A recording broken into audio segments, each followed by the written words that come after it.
Par les temps sont durs, bien aimés, les temps sont durs. La parole de Dieu guérit ton cœur. Dis à cette parole de guérir ton cœur. Alléluia. Pierre, Père, nous venons te dire merci, papa. Papa, guéris mon cœur avec cette parole. Ramène mon cœur à la parole. Ramène mon esprit à ta parole.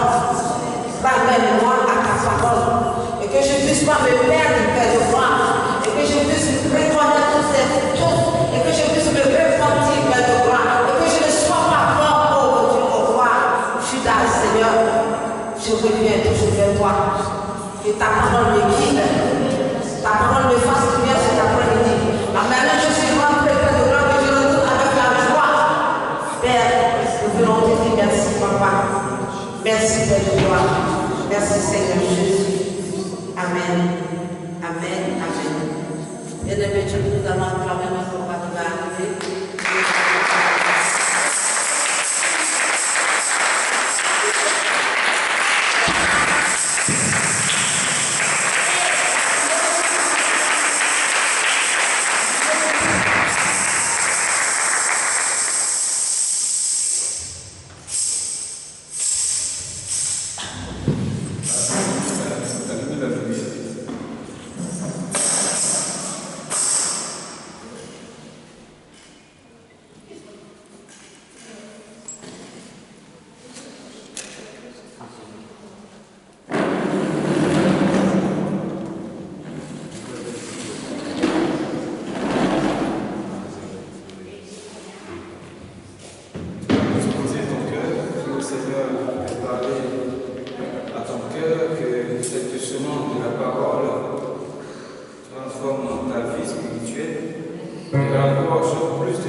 Les éléments embrasés et la terre avec les feux qu'elle renferma sera. Amen. Vous avez trouvé l'italien? Hein? C'est pas votre mieux?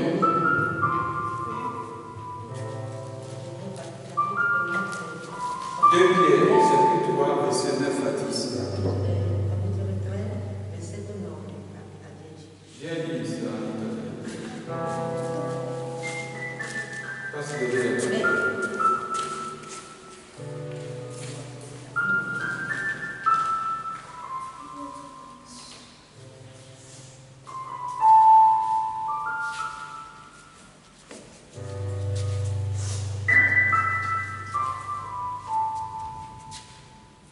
Je vois le délicat de ça, la manière de délicat.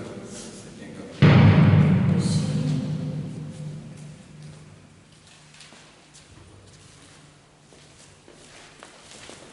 Il Signore non ritarda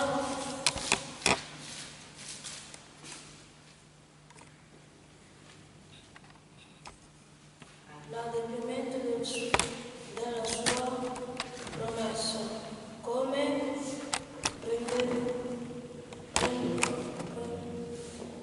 pretendono alcuni, ma è paziente verso di voi, non volendo che qualcosa perisca, ma che tutti giungano al ravvedimento. Il giorno del Signore verrà come un ladro, il quale elementi infiammati si dissolveranno la terra e le opere che sono in essa saranno bruciate. Amen. Gloire à Dieu. Que Dieu vous bénisse. Que sa paix soit sur vous.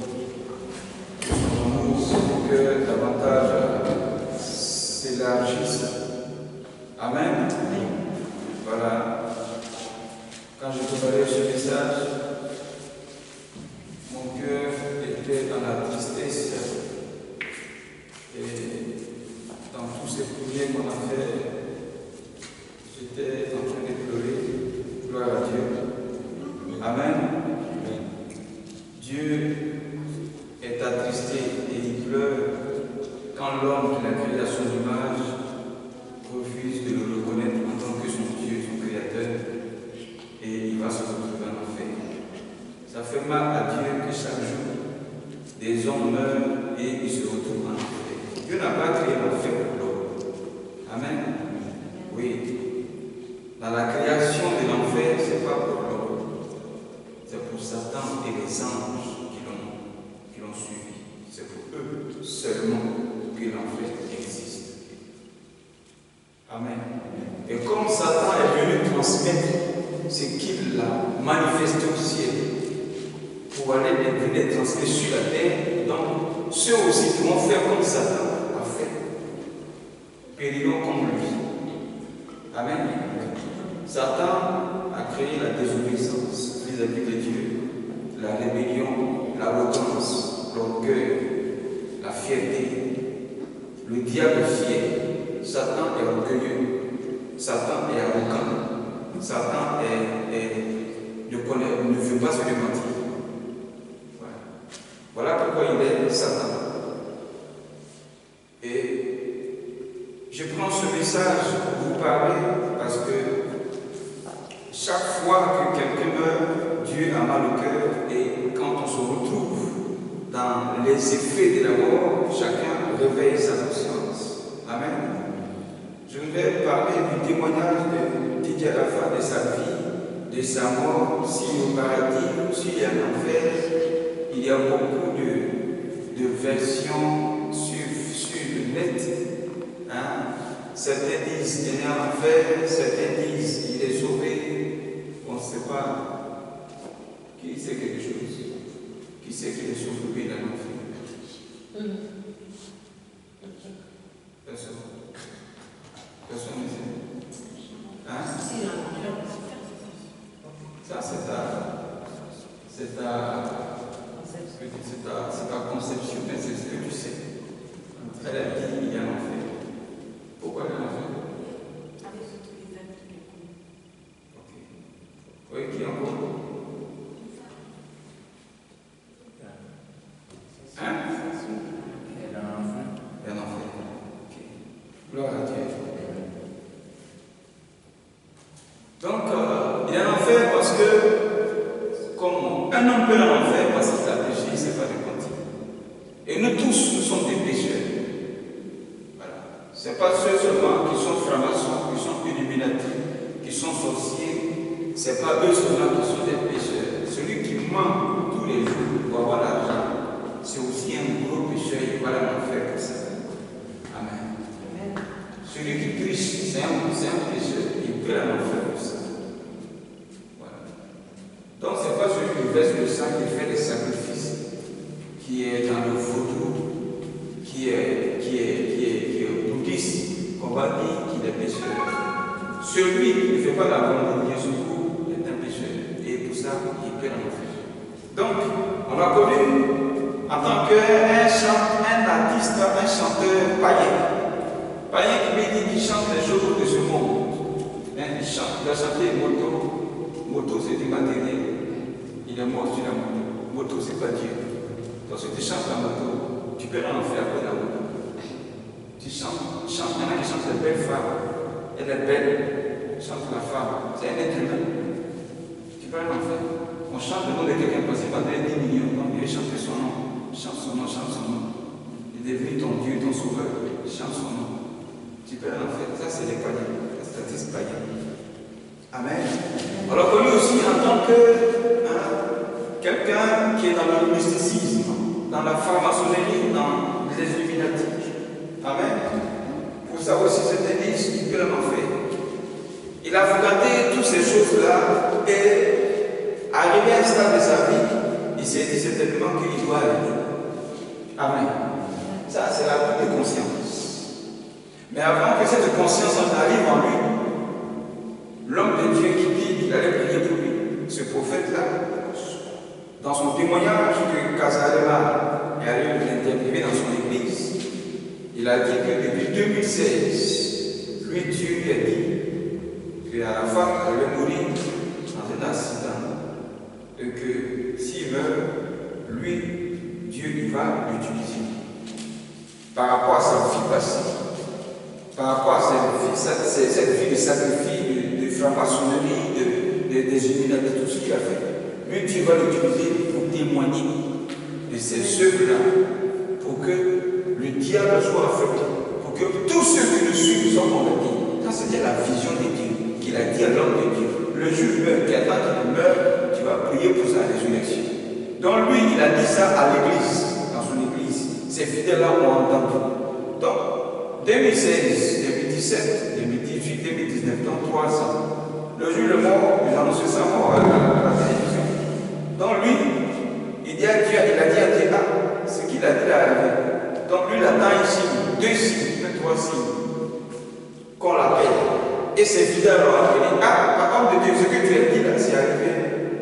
Qu'est-ce que tu dois faire maintenant? Il dit, Dieu lui dit, tu sais maintenant que tu dois le prier.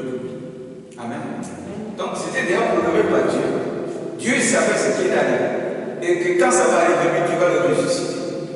Pour que dans son témoignage, il le serve. Amen. Alors, quand le moment était arrivé, lui, il a commencé à se repentir de ses péchés. Donc, il a décidé de quitter cette franc-maçonnerie, cette illuminative-là. Alors, eux n'étaient pas contents de ce qu'il veut se retirer, parce que s'il se retire, il va ressembler à un groupe de bandits qui sont là agressés, qui sont allés braquer lui-même, qui sont allés braquer chez un riche. Et ils sont mis d'accord. Arrivé là-bas, toujours comme ça. Dieu qui toujours est dans les bandits. Tout ce qui est compassion bizarre, et puis il dit non, on n'a qu'à relancer le brevet. Tout de suite, ils vont l'éliminer. Pour ne pas qu'il aille dénoncer les autres. Donc lui maintenant, voulant se retirer, les autres là ne sont pas contents. Parce que c'est dit, il va les dénoncer. Si c'est dit, il va aller dire les secrets, il va les dévoiler des choses. Donc il faut qu'on le limite pour ne pas l'aller parler. C'est tout. Amen. Il faut qu'on le limite pour ne pas l'aller parler. Donc par l'élimination, il ne peut pas mettre la main sur lui en train de tuer. Sinon on va accuser quelqu'un. Ah, celui-là qui l'a tué, on va le mettre en prison, on va le juger. Donc il faut passer par une procédure satanique, invisible en effet, la sorcellerie. Voilà. Donc, qu'est-ce qui s'est passé?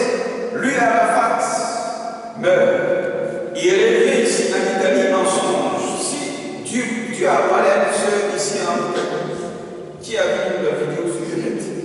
Ok. La sœur dit qu'elle est en Italie, ça fait 3 jours, elle ne dort pas quand Arafat est mort. Dans son songe, lui, Arafat vient lui parler pour lui dire. Quand il y a eu la suite, c'est vrai qu'il était dans la franc-maçonnerie, dans ces unités-là, mais il a décidé de sortir. Et comme ceux qui l'ont initié ne voulaient pas qu'il sorte, parce qu'il va les dénoncer, donc ils ont décidé de le détruire. Avant de le détruire, ils ont commencé à lui fermer les portes des concerts au pays en Côte d'Ivoire. Il n'avait pas accès à certaines choses, parce que c'est eux qui sont au pouvoir. Amen. Donc il n'a pas accès à certaines choses. On ne sait plus son nom dans les concerts. Donc, ils ont commencé à le faire souffrir. C'était une persécution, en effet. J'appelle ça la persécution musicale. Voilà. Donc, lui, il a dit de se retirer. Comme les gens ne voulaient pas, alors ils l'ont ensommé avec un bourdin. C'est ce qui a créé la cité. Ils l'ont ensommé avec un bourdin. Quand il est tombé, il a vu les images. Du sang commençait à couler de ses oreilles et de sa tête. Ils l'ont ensommé. Donc, il dit qu'il n'était pas mort. Ça veut dire à ses mensonges qu'il n'était pas mort. Mais il ne peut pas parler. Donc tout ce que les gens disaient autour, il entendait, mais il ne peut pas parler. Il est dans ce coma qu'on a ouvert le regard dans la clinique. Et comme son père spirituel, voilà, je ne peux pas cacher les choses parce que c'est ce qu'il a dit. Amen. Dans son songe, il dit qu'il était dans la clinique, ils ont appelé son père spirituel à mettre dans le cahier. Et il est venu dans la clinique, le docteur lui a expliqué qu'il est dans un coma profond. Et tellement l'accident est violent, je ne sais pas ce qui s'en sort, mais il n'est pas encore mort. Alors c'est comme ça, il a mis lui la main sur Arafat, il a fait une incantation. Et quand il a fait cette incantation-là, il y a comme un mur qui est tombé sur lui. Amen. Quand le mur est tombé sur lui, en effet, c'était pour l'étouffer pour qu'il meure. Amen. Donc c'est comme ça, et il envoie son corps à la mort. Amen. Donc lui dit qu'il dit à la sœur qu'il a besoin de prière pour que ce qu'on a mis sur lui là, ça quitte sur lui. Donc ça veut dire que ce qu'il a dit dans le songe, c'était ce que ce prophète-là voulait faire pour sa résurrection, pour qu'il revienne à la vie. Parce que Dieu avait déjà décidé qu'il va l'utiliser pour témoigner et que lui, Dieu lui a donné un nom. Quand on lui a parlé, il s'appelait, s'il revenait à la vie, il allait s'appeler Élie Arafat. Élie dans la Bible est un prophète qui a fait beaucoup de miracles. Donc Dieu l'a utilisé en tant qu'homme de Dieu, mais dans beaucoup de miracles, dans des choses puissantes qui Dieu l'a utilisé. Et ils se sont opposés. Donc que lui, il dit à la sœur que ça, Ahmed Bakar, il doit faire beaucoup de promesses à sa maman. Qu'il ne faudrait pas qu'elle accepte non plus pour lui. Parce que lui, il est prêt à lui donner tout ce qu'elle veut. Il va tout lui donner. Amen. Donc voilà comment on n'a pas pu prier pour lui. Et puis c'est comme ça. Alors, qu'est-ce qui s'est passé? Par rapport à ces signes, moi, par rapport à ce discernement, je peux dire qu'il y a le paradis. Dieu lui-même n'a pas accepté sa mort. Lui-même n'a pas accepté qu'il demeure dans la franc-maçonnerie, dans la lunatique. Il a décidé de sortir. C'était déjà le commencement d'une repentance. Amen. C'était déjà le commencement d'une repentance. C'est la seule chose qui lui a manqué vers la fin, c'est qu'il n'a pas rencontré un homme de Dieu rapidement pour se retrouver dans une église. Amen. Et puis l'accident est arrivé. Mais il a décidé de sortir. C'était déjà une repentance. C'était déjà une repentance. Dieu a décidé qu'il va l'utiliser dans sa vie mauvaise.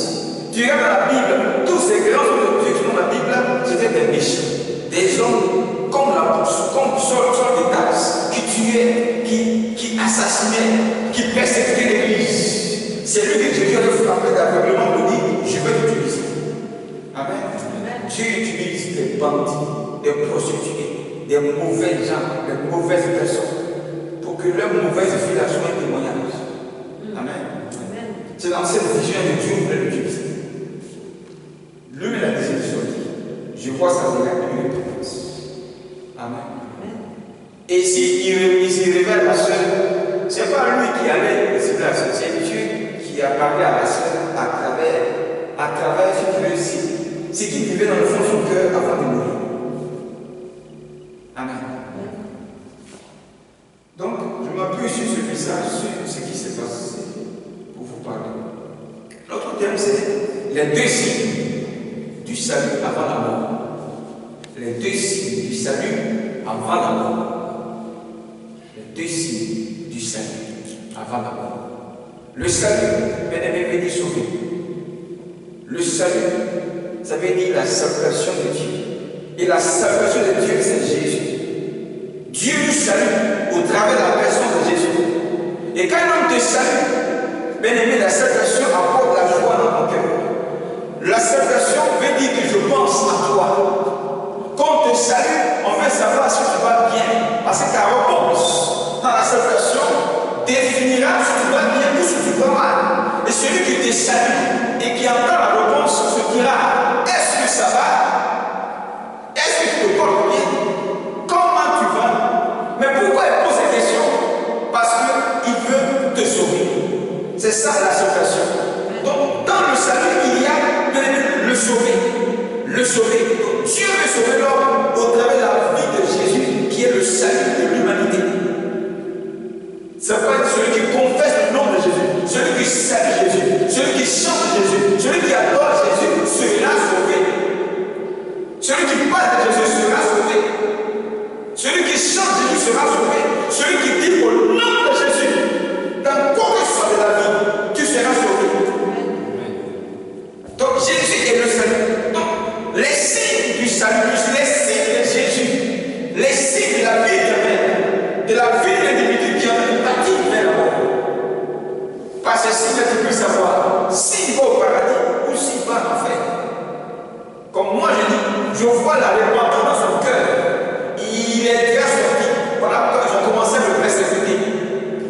S'il était avec eux, il n'allait pas lui fermer les portes, le persécuter. Mais c'est parce qu'il a dit qu'il va sortir qu'ils ont décidé de le persécuter et aller le sauver et le tuer. Et faire un grand chose sur lui pour qu'il meure. Pourquoi? Parce qu'il ne tient plus avec eux. Donc il faut le combattre. C'est un ennemi. Il devient un ennemi pour eux. Il faut le combattre. Donc pour ça, moi je prédis qu'il a le paradis. C'est de ça qu'on va parler. Oui. Moi, une question. Quand Dieu passe par un certain, il dit qu'il va le ressusciter là. Pourquoi Dieu a la fin de la part ressusciter? Pourquoi Dieu il va avoir deux bouches à la main? Ok. Pourquoi Dieu qui a parlé en 2016 n'a pas pu le ressusciter? Et la Bible déclaré que la bouche a dit sa mère a oublié. Ok. Dans la Bible, tu vas regarder tous ceux que Jésus a guéris et qu'il a oublié des miracles, il a demandé leur volonté. Dieu ne peut rien faire dans ta vie sans ta volonté. Et comme lui, il ne peut pas parler, sa volonté se trouve dans la bouche de sa mère, de ses parents. C'est eux qui vont décider. Ahmed de Bagariko n'a pas le pouvoir sur son corps, c'est sa mère et ses parents. Si eux disaient, on est d'accord, homme de Dieu, allons on va prier, mon fils, je veux qu'il revienne la vie, il va se plier. Il va rien dire sur un Bagariko. L'homme de Dieu va le prier avec sa maman et que Dieu va le faire sortir. Mais c'est parce que ses parents étaient d'accord avec à cause de l'argent, ils ont fermé les bouches. Dieu peut rien faire. Sans ta volonté, Dieu ne peut pas changer ta vie.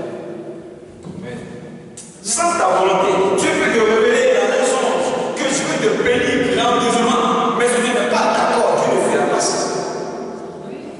C'est pourquoi Jésus dit, je suis à la porte de ton cœur, je frappe. Il n'a pas dit, je vais regarder ta porte dans ta maison. Je suis à la porte de ton cœur, je frappe. Si tu entends avant que tu ouvres, genre, ça veut dire que sur une table que tu n'as pas ouvert, je n'entends pas. Dieu n'a pas de force pour le paradis. Non, non. C'est ta volonté, toi, qui va te conduire au paradis. Tu vas me dire, je vais devant toi. la mort. Fais ton choix. Mais je voudrais que tu choisisses la vie. Il te montre quand même le bon chemin.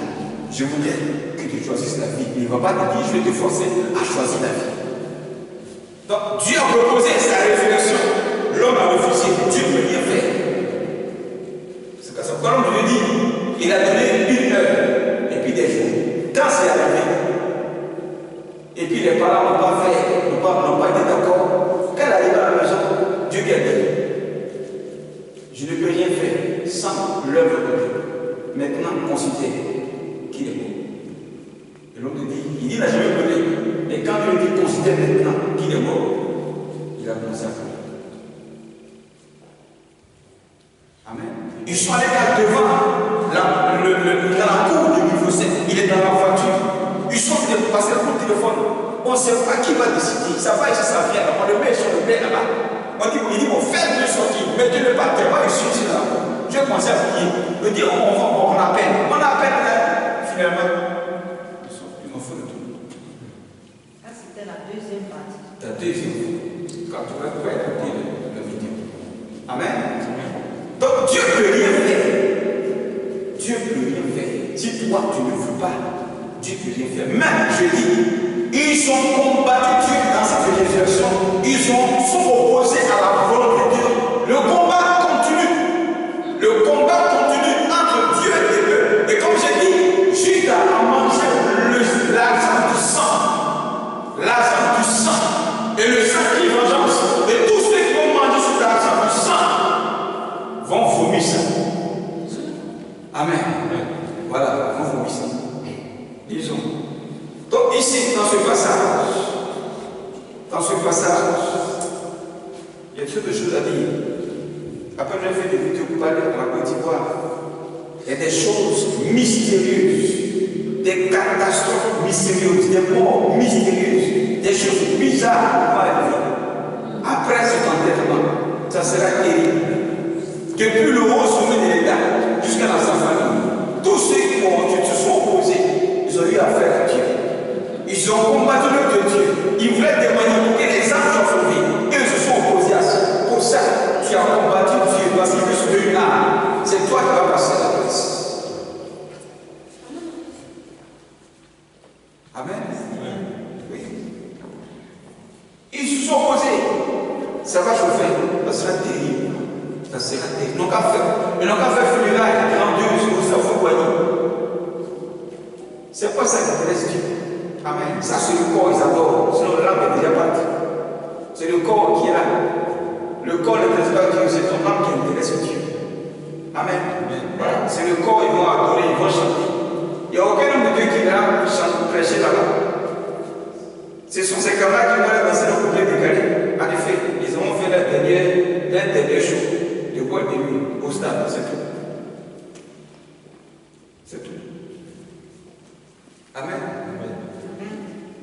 Donc, les deux signes du salut avant la mort. Parce que quand on veut mourir, tu peux savoir si vos paradis où il va en faire. Soit en train de lutter la mort, soit il est content de partir à la mort. Quand l'homme est en train de lutter entre la mort et la vie, il lutte, il a des gémissements, il gesticule. C'est qu'il regrette sa mort. Il n'est pas prêt à partir. Pour partir dans la mort, il faut être prêt à partir dans la mort. C'est un voyage. Tu n'es pas prêt à voyager, tu ne voyageras pas. Mais quand tu es prêt à voyager, tu voyages.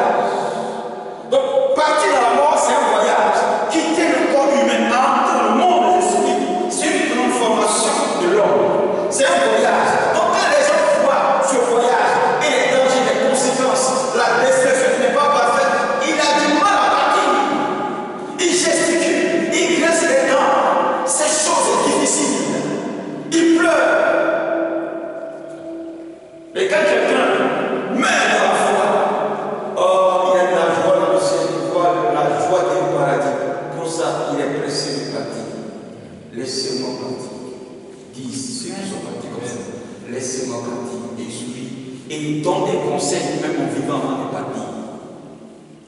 Amen. Il donne des directives comme ça avant de partir.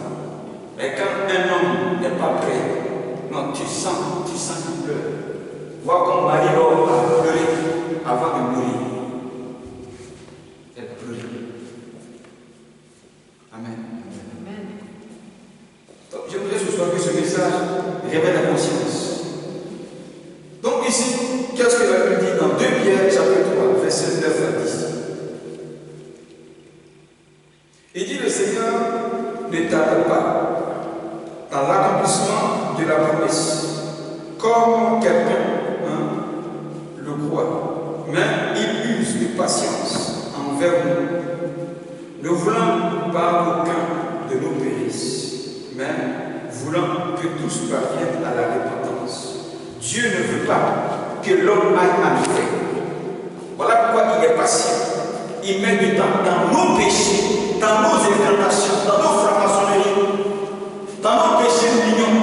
Dieu regarde, il ne te frappe pas du coup, il ne te frappe pas à l'instant, comme il agissait dans l'Ancien Testament où il n'y avait pas de grâce. Nous sommes sous le temps de la grâce. Et à cause du nom de Jésus, à cause de la grâce, Dieu met du temps à punir l'homme. Dieu met du temps à donner la mort à l'homme. Dieu met du temps à arracher l'homme de la terre. Parce qu'il veut que l'homme arrive à la repentance. Et la repentance, bien aimé, est le dernier mot de tout être humain sur la terre avant de mourir. La repentance de tout ce que tu as fait est le dernier mot. La repentance sur le bilan de toutes tes actions mauvaises que tu as fait sur la terre. Tu dois les confesser, tu dois les dire avant de mourir. Voilà pourquoi il y en a tellement qui fait du mal avant de mourir. Il y a même quelqu'un qui peut repentir. Attendez, je vais parler. Amen. C'est le dernier mot de l'homme.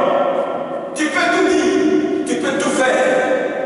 C'est ta dernière parole qu'on appelle la repentance. Tu n'as pas fait ça. Tu iras en enfer. Et comme je dis, lui, il a décidé de quitter les gens là. Il a décidé de quitter. S'il était mort dedans, là, il partait en enfer. Mais il a décidé de les quitter.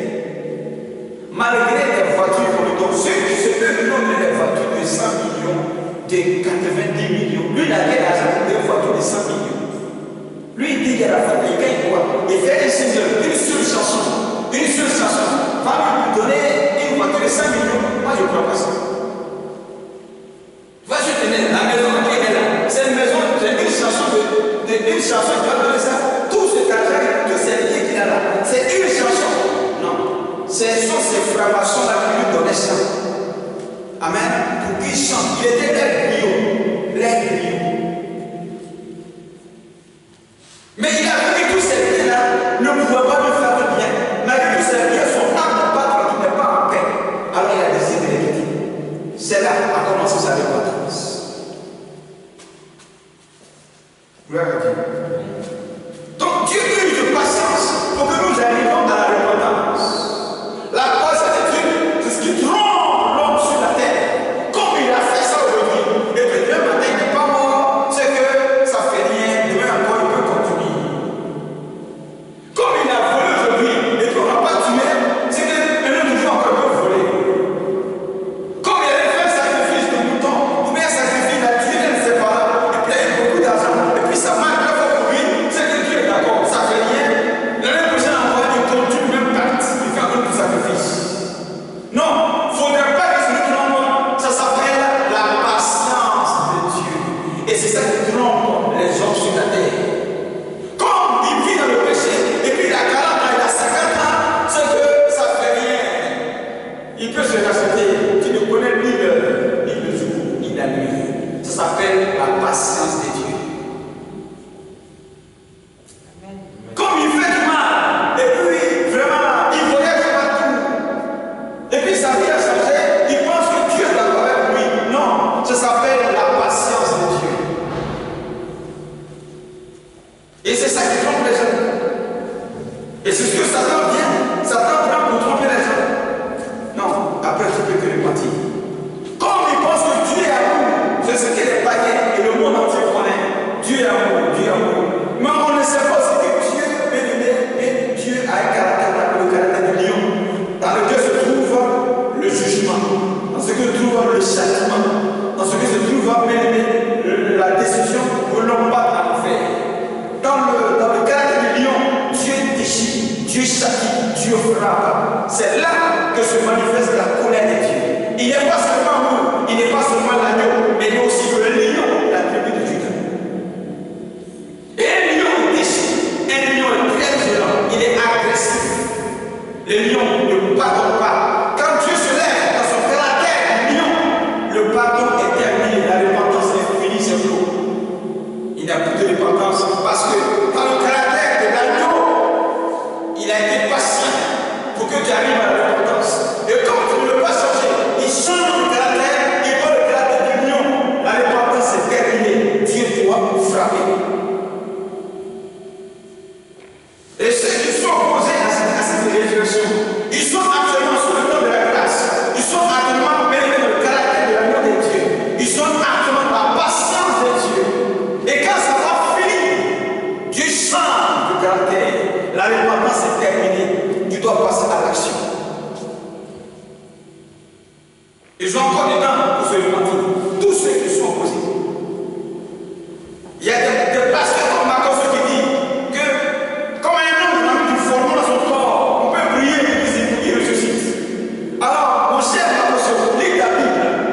Lazare était dans la tombe, on n'a pas été dans la chambre. Lazare, depuis 4 jours de mort, la Bible était en décomposition.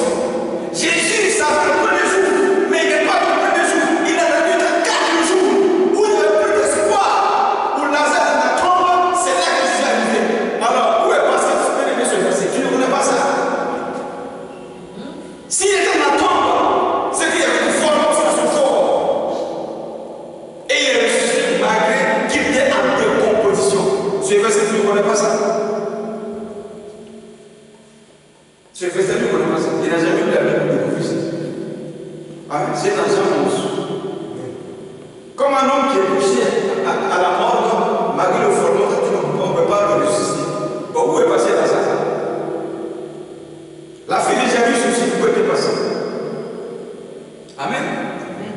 Il y a une dame qu'on appelle Simone de Dieu Ouattara sur le net. Son fils est mort 3 semaines et elle est fait l'œuvre de Dieu.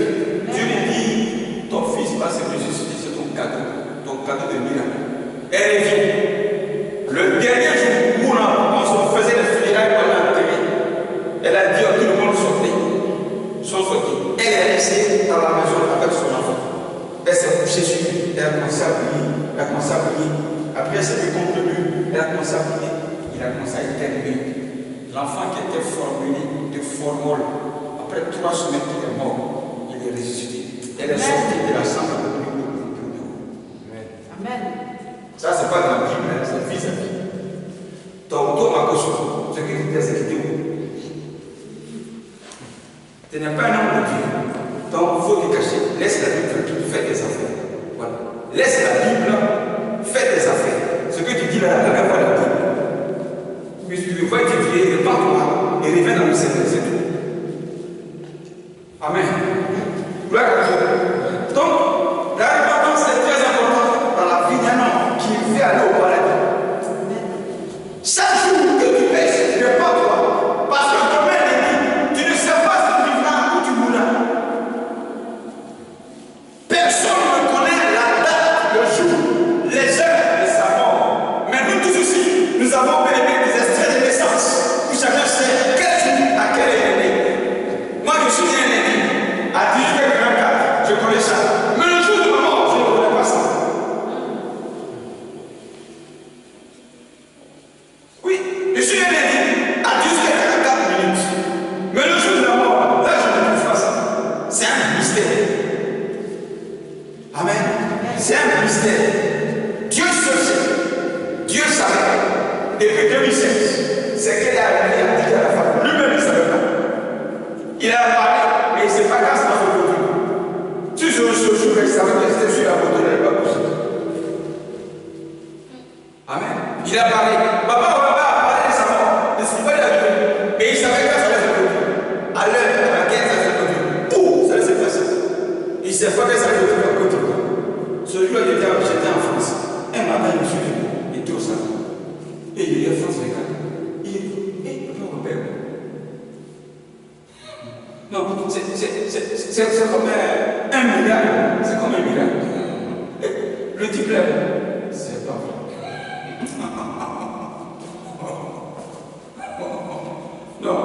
c'est pas vrai. C'est comme ça, c'est pas le supra. Et tous ces Chinois, ils ont été surpris. Il y en a qui disent, mais c'est pas possible, il ne peut pas mourir. Il ne peut pas mourir. Ça les a surpris. Et pour ça, Dieu dit, il te donne un temps, la grâce, la patience, les pardons. Alors nous allons voir le premier signe, bien aimé, du salut dans la mort. J'appelle ça la mort brutale. La mort brutale qui te surprend sans prévenir, sans ainsi tu ne vois rien. Ça te surprend. La mort brutale, c'est toujours dans les accidents, ça arrive. La mort brutale. Toujours dans les accidents. C'est comme ça que la mort brutale arrive. Il y en a qui Dieu revient. Tellement il les aime, tellement il fait qu'il blague, il sait toujours la récompense. Il y en a Dieu revient même avant qu'il voyage. Ou bien dans les jours qui arrivent, dans les jours qui viennent, il y en a qui donnent Dieu pas dans son de ce qui va l'arriver. Mais tellement ils sont sourds-oreilles, tellement Satan les a bouché les oreilles, rendent dur le cœur, ils s'en vont quand même. Et puis ça arrive. La mort brutale. Lisons 1 Samuel, chapitre 15, verset 17 à 21. 1 Samuel.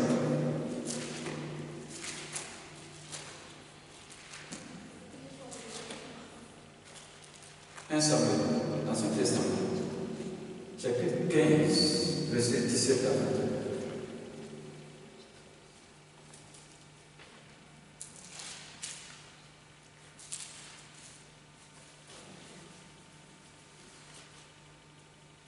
Samuel 15, 17 à 21.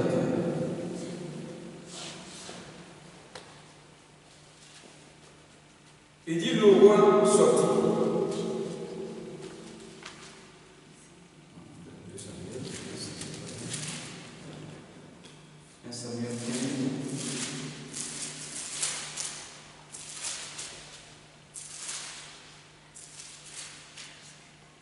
Samuel 15, 17 à 21.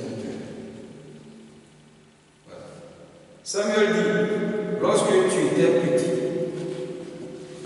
tes yeux, n'es-tu pas devancé sur le roi, le chef des tribus d'Israël, et l'Éternel ne t'a-t-il pas, point que tu sois sur Israël, l'Éternel t'avait fait partir, en disant, va et dévoue par interdit ces pécheurs, ces Amalécites, tu les as, et tu leur feras la guerre jusqu'à ce que tu les aies exterminés. Pourquoi n'as-tu pas écouté la voix de l'Éternel? Pourquoi t'es-tu jeté sur le butin et as-tu fui? As-tu fait ce qui est mal aux yeux de l'Éternel? Saül répondit à Samuel, j'ai bien écouté la voix de l'Éternel et j'ai suivi le chemin par lequel m'envoyait l'Éternel. J'ai emmené Agag, le roi d'Amalek, et j'ai dévoué par interdit les Amalécites. Verset 21. Mais le peuple prit sur lui le butin des brebis et des bœufs comme prémisse de ce qui devait être dévoué, afin de les sacrifier à l'Éternel, ton Dieu, à Gilgal. Amen. Amen. Dieu envoie Saül en guerre contre les ennemis d'Israël. Il dit, tu tues tout le monde. Tu tues les rois, tu tues les animaux, vous ne pouvez rien là-bas, vous sortez. C'est toi le chef que Dieu a parlé. Tu devais passer le message au peuple. Alors, c'est tellement il les a passé le message. Ils arrivent, ils font la guerre, et Dieu permet qu'ils aient la victoire sur leurs ennemis. Alors, ils prennent les bœufs, les biens, et ils prennent les deux rois de tout peuple, ils reviennent avec. Amen. Et Dieu a vu ça. Dieu a vu là un acte de désobéissance, un acte personnel que Saül a fait. Et dans le verset qui va suivre, à partir du verset 31 du chapitre 31 du cas 6, Saül ici va donner il va d'abord se repentir selon la parole qu'il a donnée à prophète Samuel, et puis il va se justifier avec toi. Lisons ça. 1 Samuel 31, verset 20 à 6.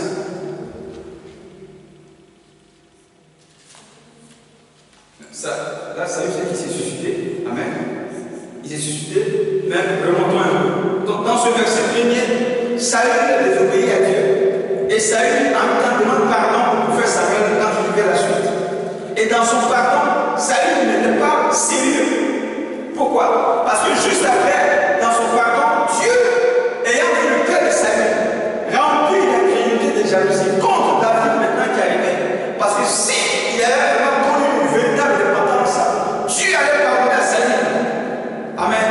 Mais comme il a recommencé encore à être méchant, à être mauvais, à désobéir à Dieu, Dieu va revenir maintenant arriver, bien-aimé, à l'extermination, au châtiment, à la colère de Dieu qui va s'abattre sur Saül. Et Saül va connaître une mort plus tard.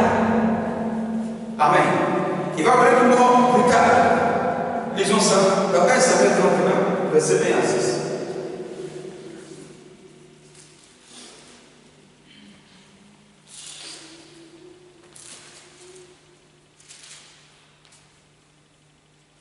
Les Philistins livraient bataille à Israël et les hommes d'Israël prirent la fuite.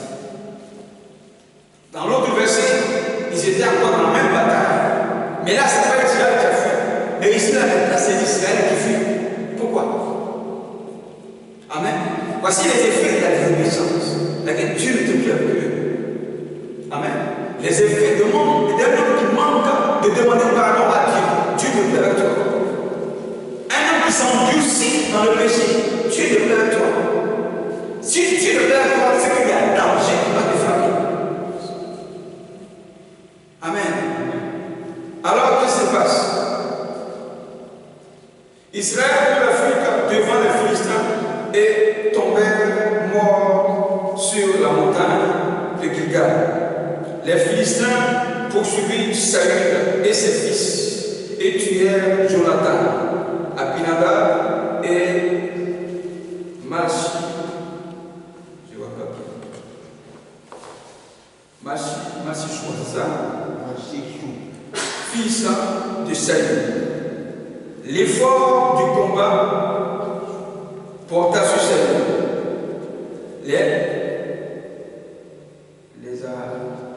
Les archers atteignirent et le blessèrent grièvement. Saül dit alors à celui qui portait ses armes, tire ton épée et transperce-moi, de peur que ces incirconcis ne viennent me percer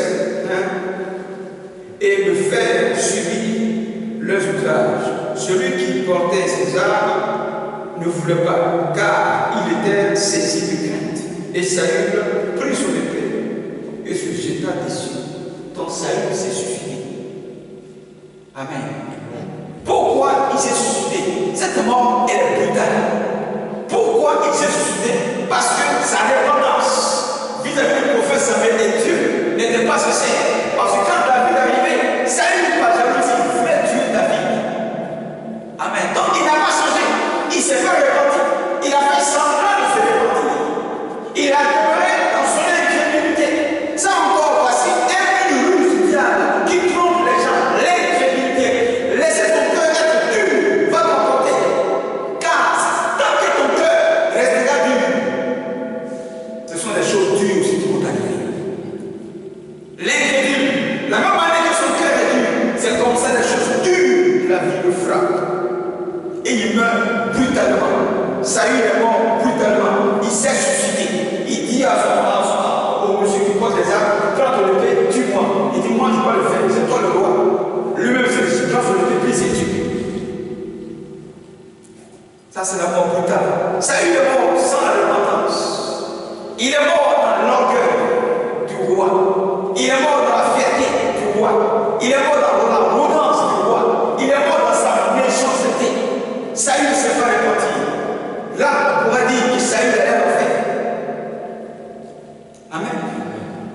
Parce que Dieu était avec lui.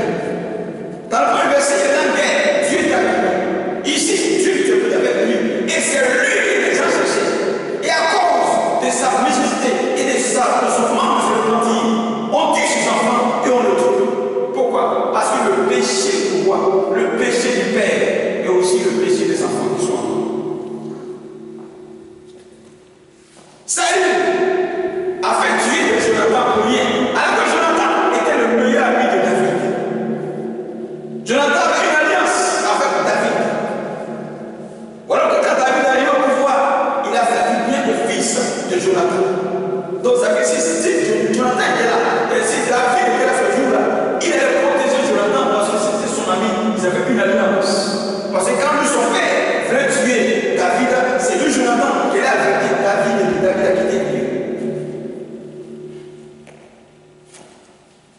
Amen. Donc il faut éviter de mourir dans l'incrédulité. Il faut éviter de mourir dans la fierté.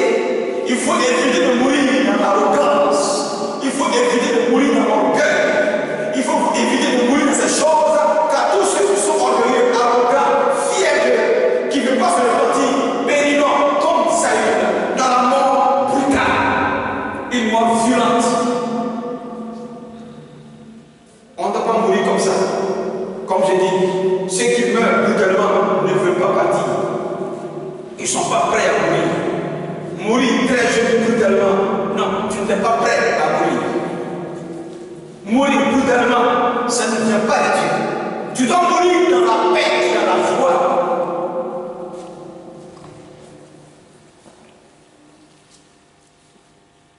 Lisons Matthieu 27, verset 3 à 5. Nous allons voir l'exemple de Judas Iscariote. Matthieu 27, 3 à 5. Il faut trouver tout.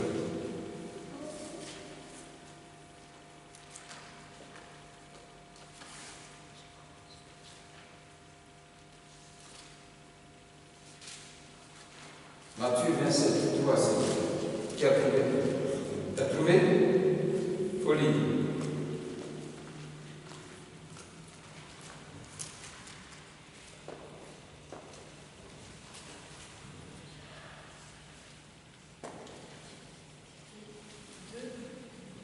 Matthieu chapitre 27, verset 3 à 5.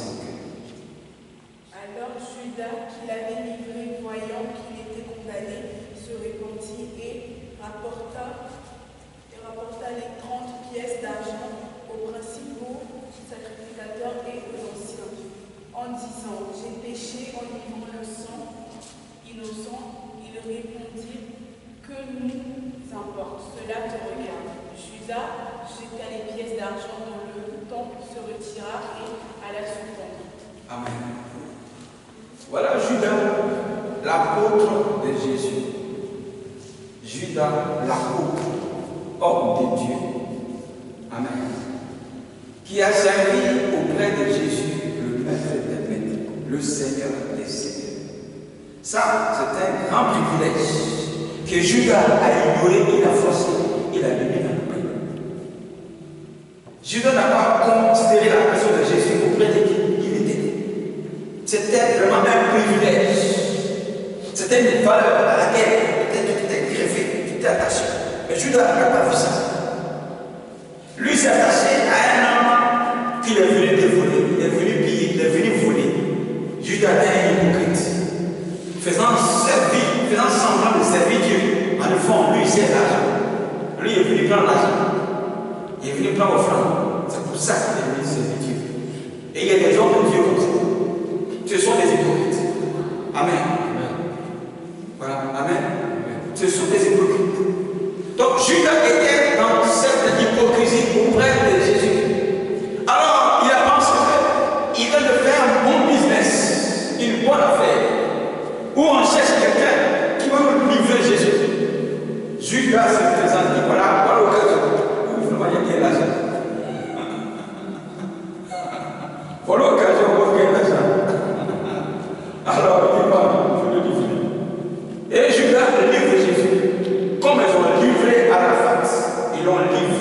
à ses formations, à ses humanités, prenez-le. Donnez-lui l'argent. Amen. Mais vous allez vomir ça comme Judas Iscariote. Oui.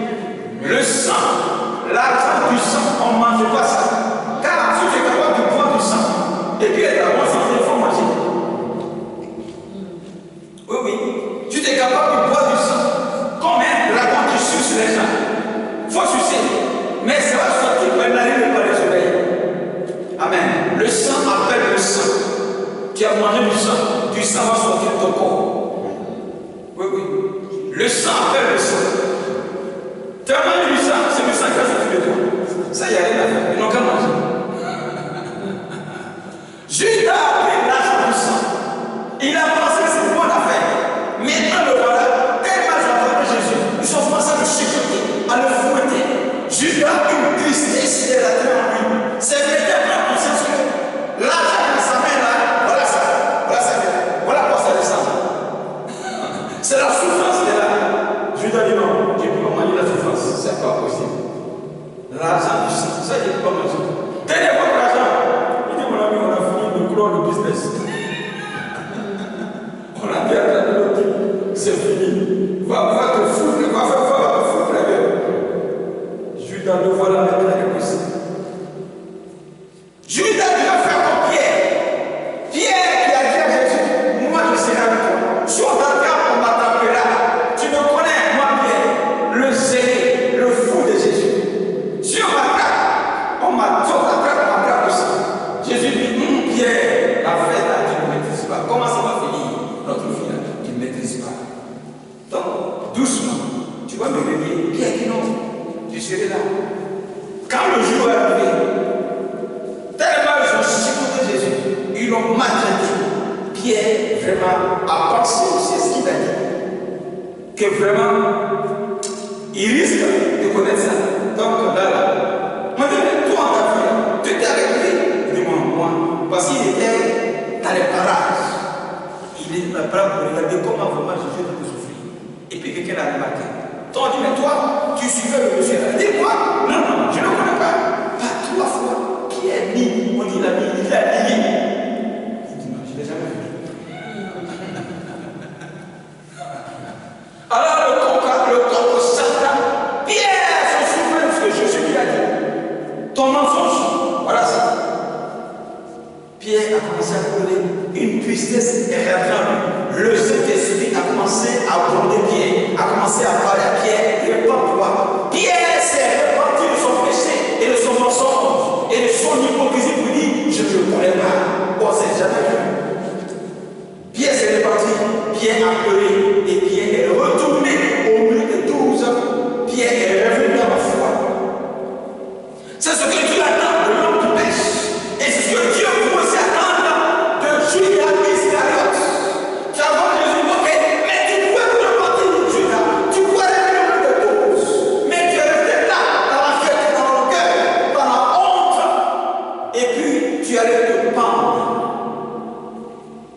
Judas est mort brutalement, sans repentance. Judas l'a fait. Amen. Même si Jésus devait mourir par sacrifice, comme c'était prévu, ça devait être ces Romains, ces pharisiens, ces sadduciens, ça devait être eux qui devaient l'attraper directement. Mais ce n'est pas Judas qui peut le faire. Amen. Voilà. Jésus a dit à Judas, malheur par celui dans lequel le Fils de l'homme est livré. Judas était maudit par Jésus. Ce n'était pas lui qui voulait le faire. C'était entre ceux qui voulaient tuer Jésus, ces pharisiens, ces Romains, c'est eux qui veulent le faire. Ce n'est pas toi, Judas. Quand si un bandit veut tuer quelqu'un, il passe par quelqu'un. Donc lui-même, il vient tuer. Il passe par quelqu'un. Il vient lui-même tuer. Il te prend le plus là dans le dit, tiens, pour tuer ton fils à ma place.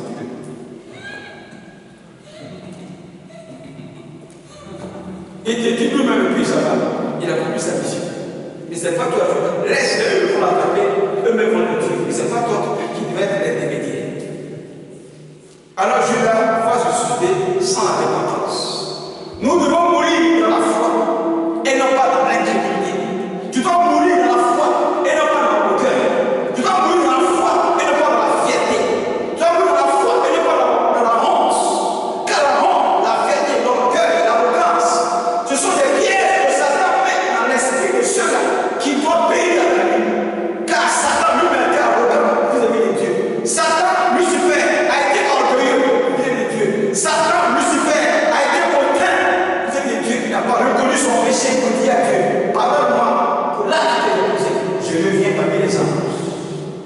n'a pas fait ça.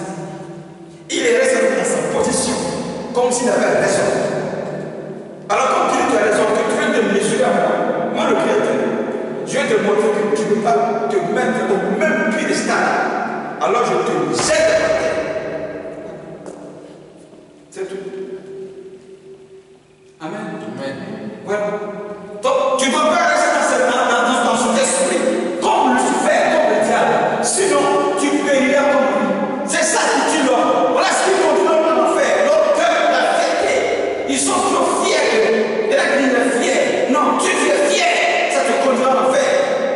Si tu es orgueilleux, ça va te conduire en enfer. Tu l'arrogant, tu parles mal. Un qui parle mal, il est maudit. Comme je dis, la malédiction commence par tout ce qui est mal que tu fais. C'est là que commence la malédiction. Donc quand tu parles mal, comprends que le malheur, ça passe une fois. Car le malheur fait partie des fruits de la malédiction. Un homme qui est maudit ne va pas toujours des malheurs jusqu'à ce que la mort, qui est le dernier malheur, te frappe. Judas est mort sans la foi. Et pourtant il était à l'église. Il était à l'église auprès de Jésus. Tu es prêt à l'église et mourir bien en enfer. Oui, oui. C'est pourquoi j'ai dit qu'on peut perdre le salut. Judas était avec le salut. Jésus de Nazareth vit sa vie. Le salut était à côté de lui. Mais Judas n'a pas goûté au salut. Il est passé à côté du salut. Il a raté son village. Il a été en bouche. Tu peux être à l'église, mourir et te retrouver en enfer. Comme Judas. Tu peux dans un palais royal, dans des richesses, mourir, tu te retrouves en enfer comme Saül, avec la couronne. Tu peux aller visiter la lune, payer un terrain sur la lune comme Michael Jackson, et puis mourir, tu te retrouves en enfer. Lui, il a payé un terrain sur la lune. Oui. Michael Jackson a payé un terrain sur la lune. Il a changé son nom d'un noir à un blanc, plus que les blancs. Et tu vas te retrouver en enfer où il y a la souffrance. Et demain, tout est climatisé à cause de la pollution. Il faut qu'il y ait une climatisation partout. Avec toute cette beauté que tu as cherché, tu vas te trouver un lieu qui n'a rien à voir avec ce que tu fais sur la terre.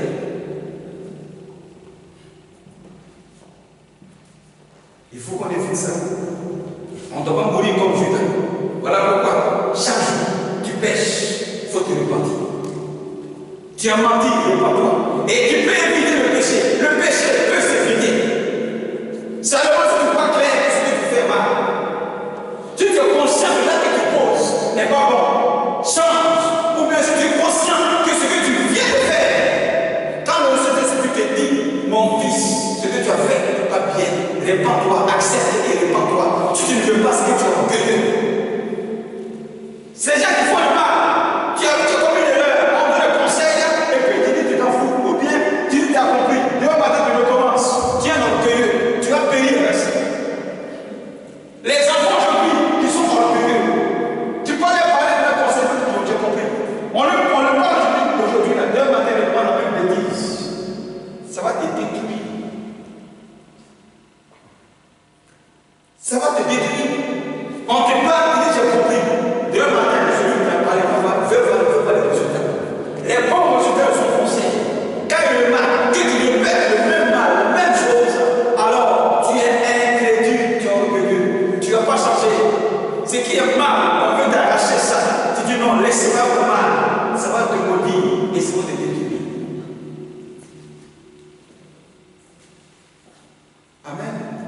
Oui, ça va détruire. Donc il faut éviter ces choses. Ce n'est pas bon, ce n'est pas la volonté de Dieu. Nous allons voir maintenant le deuxième signe. Le deuxième signe de la mort face au salut. Amen. Il faut mourir en douceur. Voilà, il faut mourir en douceur. On va mourir dans la violence. Meurs en douceur. La douceur, pas tout ce qui est doux, mielleux, paisible, tranquille. Ce qui met en douceur les enfants viennent des gestes. Ah, ce que tu es important devant Dieu. Des anges viennent t'escorter, viennent te chercher. C'est que tu es important. Et non, quand les anges se déplacent pour toi, c'est que tu es précieux aux yeux de Dieu. Et c'est ça les anges qui sont pour vous servir. Les anges viennent chercher certains sur la terre. C'est ainsi que l'enlèvement aura lieu. Ceux qui seront enlevés, ils sont précieux de Dieu. C'est ceux-là qui sont morts dans la foi chrétienne. Ils sont morts dans la repentance. Ils sont morts saints. Qu'on dise un saint, c'est qu'il est mort dans la repentance. Un saint qui ne met pas dans la repentance, c'est pas un saint. Oui, oui. Un saint qui meurt sans repentance, ce n'est pas un saint. Dans l'église, tout le monde est passé. Celui qui meurt dans la foi est un saint. Qui meurt dans la repentance est un saint.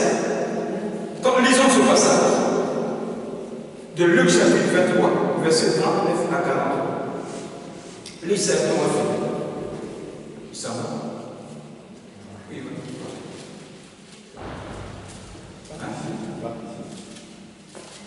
Luc 23, 39 à 43.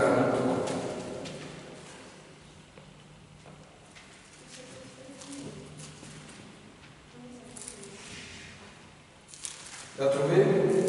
Pour lire ça.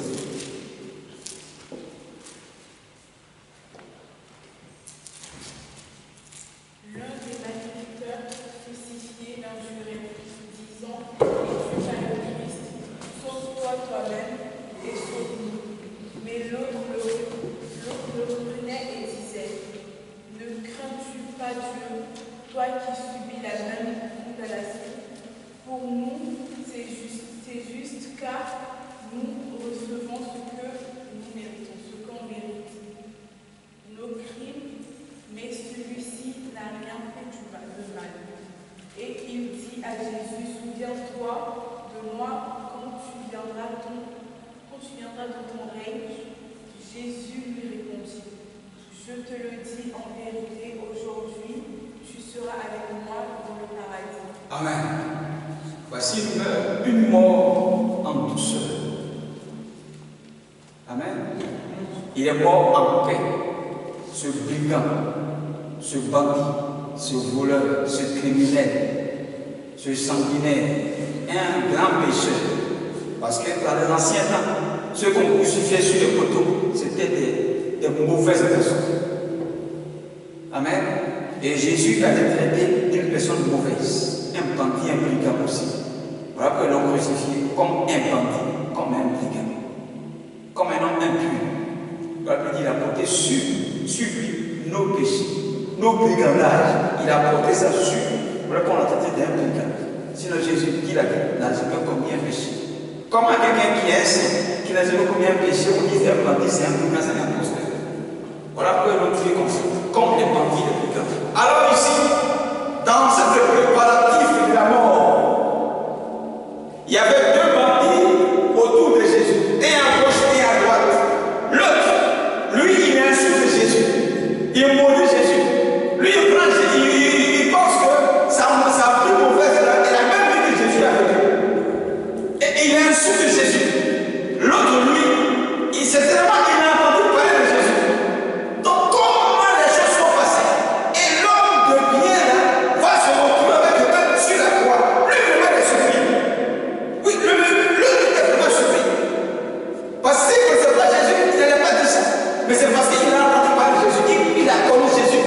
L'homme est un homme bon, un homme bien, un homme qui guérissait les gens, qui donnait du pain à manger, qui s'occupait des gens. Comment il peut se retrouver ici avec nous? Non, c'est pas normal. Nous venons reprendre notre crime, mais toi, ou tout ton cas là, c'est pas normal. Tu ne dois pas te mourir comme ça. L'homme là s'est repenti. Ce bandit là s'est repenti à la croix. Il a reconnu ses péchés. Jésus dit ainsi, parce que tu as reconnu tes péchés et que tu t'es repenti, à l'instant même, tu seras pour parler avec moi. Je sais que quand je vais lui cette parole, cet homme-là était content de mourir à la croix. Non pas mourir maintenant comme un bandit, comme un brigand, parce que vraiment, où il va, c'est grave. Il n'est pas en peur, mais quand Jésus a dit ça, je sais qu'une paix est tombée dans son cœur. Une paix est tombée dans son cœur comme Jésus le mettait en paix et il est mort dans la paix.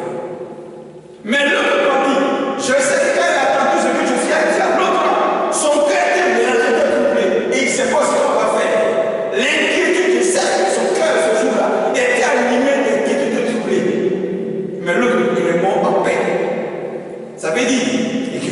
mourir dans la repentance. Il faut mourir dans la foi chrétienne. Il faut mourir dans la parole de Dieu. Il faut mourir en dehors de l'alliance avec Dieu. Car il était dans l'alliance avec Jésus. Aujourd'hui, tu seras dans le paradis avec moi. Il est mort sur le champ de la mort.